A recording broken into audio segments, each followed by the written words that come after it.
Hello everyone, it's Master Trainer Margaret here again with this week's Tuesday tip. This week we are focusing on the T-Tapp move called Hoedowns. This is one of my all-time favorite moves. It works your entire body, it gets your lymphatic system going, it brings your energy up and your blood glucose down. So before we get to those tips, just a reminder that I do offer beginner, intermediate, and advanced level T-Tapp classes that are recorded and ready to watch.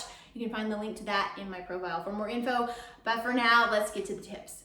Okay, the first thing that you need to know about Hoedowns is what we call linear alignment. So in all of T-Tapp, Teresa is focusing on getting you into optimal alignment for better balanced muscle activation, better glucose management because you'll be utilizing more muscle, and also symmetry because so many of us are imbalanced from our left to right side.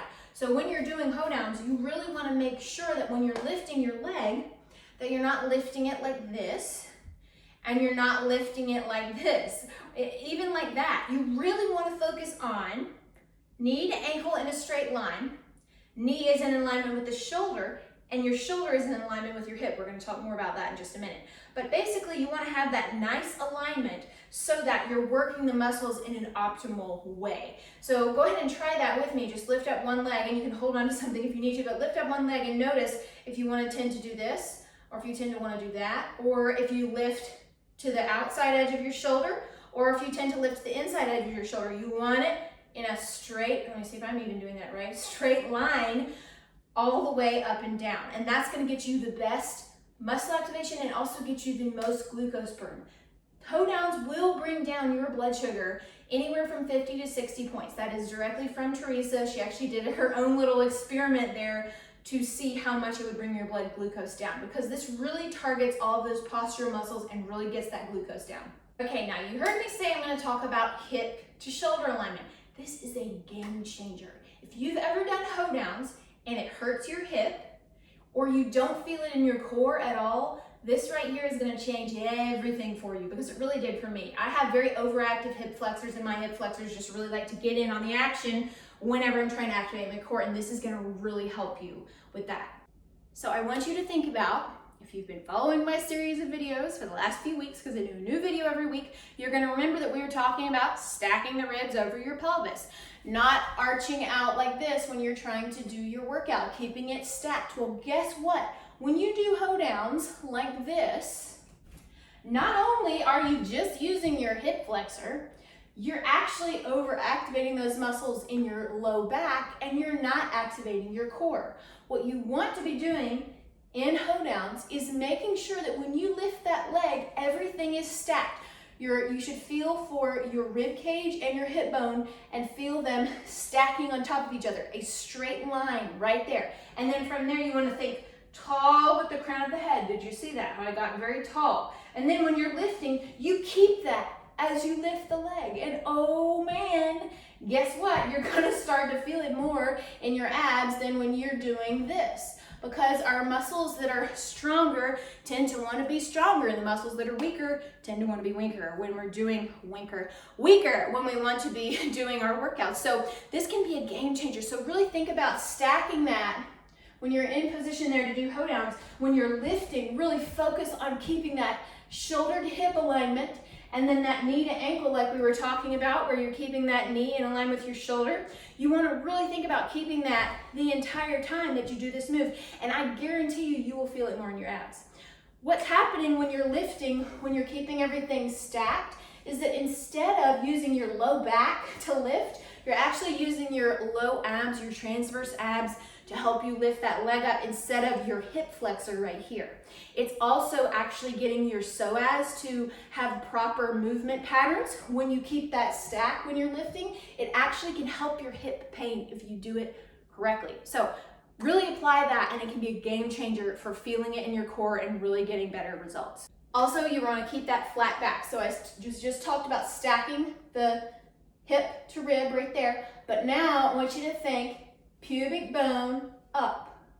Now it is very, very, very, very hard to keep your pubic bone up while you lift that leg. It's really hard. Go ahead and put your hand low on those low abs right above your pubic bone and lift your leg, and I want you to feel how it wants to arch, because we don't like using those low abs. Those low abs are one of the hardest to activate. So if you feel right there when you lift, you should, and hopefully if you don't feel it, in time you will, you should feel a muscle firing under there, right there, right above that hip bone. You should feel a little contraction there. That's your transverse abs, those low ab muscles. That's our corset muscle that really helps us get everything in and up. Next, I want to focus on what your arms are doing, because when you're doing Hoedowns, you will have your hands out and they're going to be at a 90-degree angle to your best ability. Sometimes we don't have the flexibility to go all the way down, and focus on elbow forward, hand back. Elbow forward, hand back means that you're thinking about your elbow coming forward, and then watch this. Hand going back. And when you do that, you should feel that in the front of your abs. You should feel that in your low lats. You should also feel it in your triceps and in your arm when you think elbow forward, hand back, without leaning back. Again, remember, everything is stacked in the front. Torso is tall, chin is tucked, hands are out. You're thinking elbow forward, hand back. It's almost like you have your hands straight out and then you're trying to touch the wall behind you. Another thing to focus on here is your hand position. You want to have your mitten hands. This is what a mitten hand is, okay? You have your hands, put them together. This will just give you the feeling here. You're scooping the fingers back and you're stretching the thumbs. So watch this. Scoop the fingers. So you kind of, if you do your palms like this with me, you'll feel this. Scoop those fingertips back, stretch the palms, and really think fingers stretch. That right there is going to immediately target your arms while also getting you in touch with the lats. Because remember, I don't know if you've seen my other videos, the thumb is your trigger for the lats. When you stretch the thumb, go ahead and try this. Do lazy thumbs, okay? And now I want you to think, stretch the thumbs, and ooh, you should start feeling it right back in there, because this is actually directly connected via the fascia to your lats. This muscle right back here that Teresa's always talking about when she's saying the lats, tighten the lats, tighten the lats. That's what she's talking about. So mitten hand, remember, scoop those fingers out, scoop those fingernails back, stretch the thumb, and that's your hand position for your Hoedowns. So you have your hands up like that, and you're thinking that those thumbs are stretching like they're trying to touch the back wall. That should be really difficult for most people to just hold that right there. And then, of course, with Hoedowns, you're lifting, and then you're lifting to the side. And that's just something that you have to really keep the entire time, is the arm positioning. So with Hoedowns, you're going to be lifting to the front for 4. Then you're going to be lifting to the side for 4. Now, usually when we go to the side, that's when we lose our form, because we're supposed to be going to the side, and then our bottom knee straightens and we arch out our back and we don't focus on form. But especially when you're going to the side, I want you to remember that stack. So this is the side view. See how I was already starting to arch there? Remember that stack. And then I want you to think, knee stays in alignment with the ankle. You see that right there? Let me scoot back a little bit better so you can see that. Knee in alignment with the ankle. And you can even, if you're more advanced, think that this knee is going to touch a back wall right there. Ooh, that's a lot more mobility to the hip joint right there. So you're really focusing on linear alignment no matter what you're doing. So you would go 4 to the front, 4 to the side, then you would go 2 counts to the front, 2 counts to the side, and then you do singles. So it would be lift, lift, lift, lift. But you're keeping all of those principles while you do the entire set. Okay, the last thing to focus on is make sure, I know this sounds obvious, but make sure when you're doing this, make sure you point your toe.